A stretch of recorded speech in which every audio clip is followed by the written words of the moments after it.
What are you going to make now, Donna?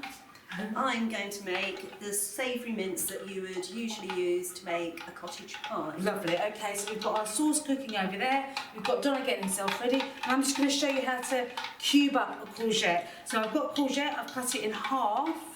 I'm going to cut it in half again. I've washed my veg. We always wash our veg. So I've cut it in half again. Safety, always have the flat side down on the chopping board. So when you have it on the roly side or the curved side, it always sort of is just less manageable. So I've got it on the flat side. I'm just going to cut it into 3 strips, and then I'm going to just cube it nice and small. So we don't want it too big for this dish, do we, Donna? No, we want it quite nice and small, because I'm actually going to use this mince mixture to make some other dishes as well. And not everybody likes courgette, so could you chop it a little bit finer for me? Yes, I can. So we can have it a bit more hidden. Stop cubes dissolving. So it's really good because we've got courgette in our sauce, haven't we? That we're going to use as well. So then we've got extra courgette here. So we've got double whammy of veg, which is what we like, isn't it? Now my pan got a little bit hot there as I added the oil. I'm just going to add this minced pork and beef mixture into the pan. Make sure you take the paper off as well. You can use any kind of mince you like. This is a mixture of beef and pork. You can use turkey or lamb or just beef on its own, depending on what's your taste really and what's available in the shops when you go shopping. You can break it up with the back of a wooden spoon. I was going to ask that. You can just use a wooden spoon instead of that. You can, or you can use a potato masher. It's quite good as well. I have this gadget that I call a nerdler that I've had in my kitchen for years, and it's just very good at sort of chopping through it and breaking it up, because you want all of the meat to be in nice small pieces so that it can brown evenly. That's great. Is that better? Would you want me to chop some mushrooms? Great. Yeah, a few mushrooms in would be lovely. Thank you. Here. So while that just sizzles... do you want to do that? No, you go ahead. That's great. You're faster at chopping than I am. We're also going to add a couple of cloves of garlic. Okay. So that would be good. And some carrots that are diced, and a diced onion. So I have some onion that we sliced earlier that I'm just going to chop a bit finer. Did I use all the carrot? I did, didn't I? Yes, I think so. Naughty. So I'm just going to That was naughty. chop up some onion just a bit finer.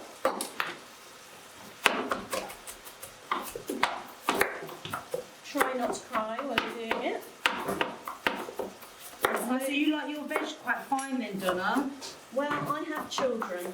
Yeah, and that's the thing. So I think sometimes, I think that's the thing is if you've got kids, you know, you want to get as much veg into their food as possible, don't you? And so the smaller you chop it. Yeah.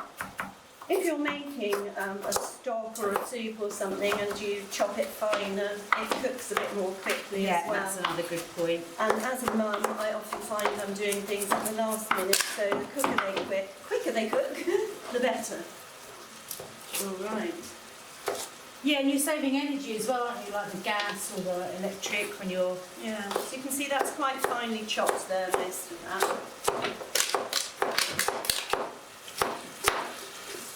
Lovely. Put some herbs in for a nice bit of flavouring. So try and keep it, you know, just very tasty.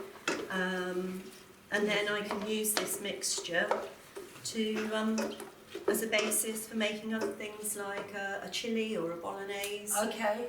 Cottage pie. You know, once you've got your nice savoury mince mixture with your veg and your onions and all sorts of things. It's so versatile. And you can double that amount, can't you, as well, and freeze it? You can, yeah. I have a really big pan that I sometimes use and I cook up a great big batch. I think that's, if you get a day free at the weekend or just a morning, it's nice to do some batch cooking and get some meals for a couple of weeks put away in the freezer. Yeah.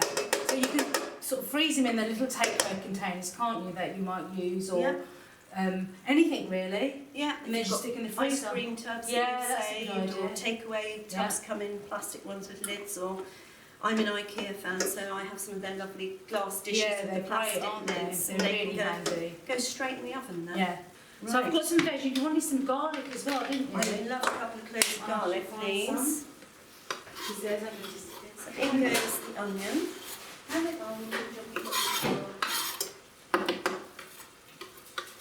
So all that mince is browned off now. The onion's gone in. Just give that a good mix around.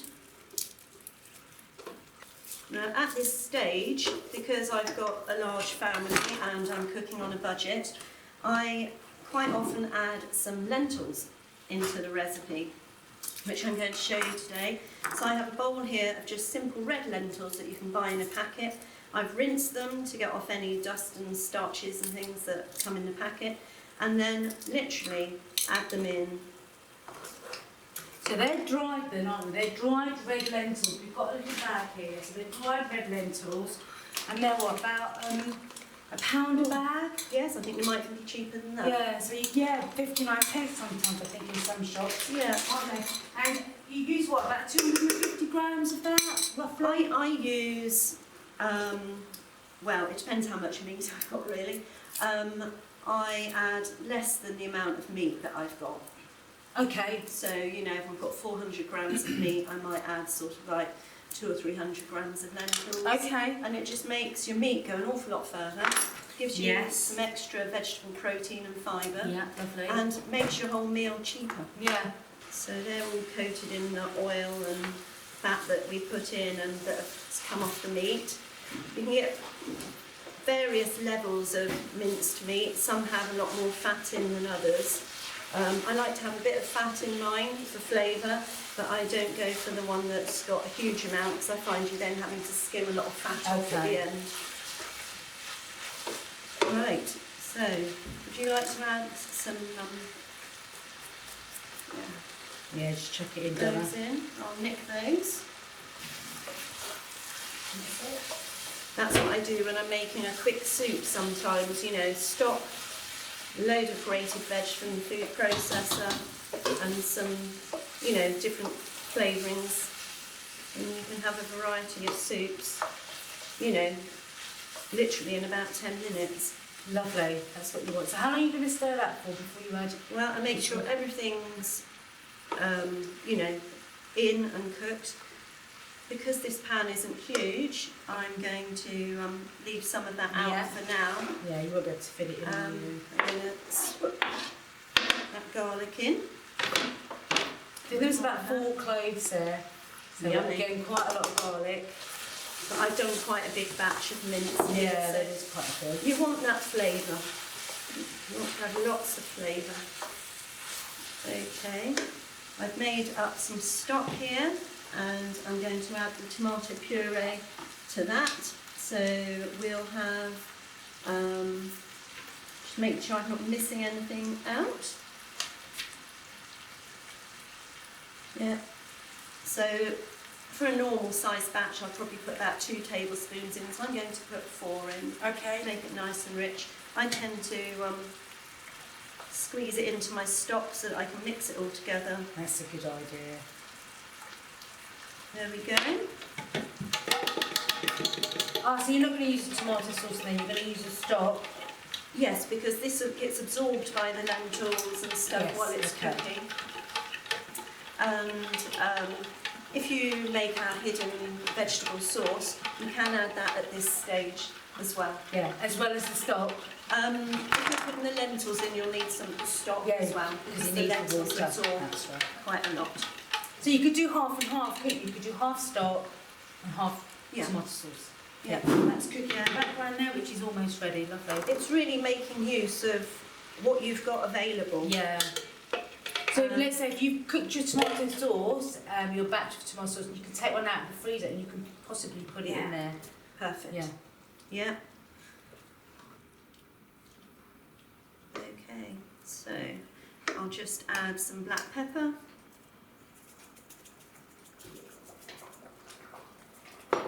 And a few mixed herbs.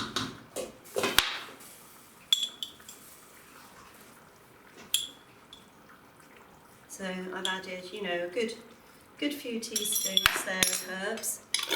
They smell wonderful. You smell Yes, that? I can. Smells good. All right, so we'll just Lovely. turn that one down and let it simmer. Right, so this is the savoury mince mixture that we've been making. It's been simmering with a lid on the top for about 20 minutes. And you can see those lentils that we put in have all disappeared. They're sort of magically included in there, but invisible to the human eye, which is great when you've got children. So it looks just like your normal cottage pie mixture would do. All the liquid I put in is absorbed nicely into the lentils, so you're left with like a nice meat and gravy mixture. What I'm going to do next is mix a portion of that with some Worcestershire sauce. You don't need to add this if you don't like the flavour, but it's a traditional thing to put in a shepherd's pie or cottage pie. I'm going to put a few peas in, because not everybody wants to have their vegetables on the side of their dish, and it just gives you another taste and texture in the dish.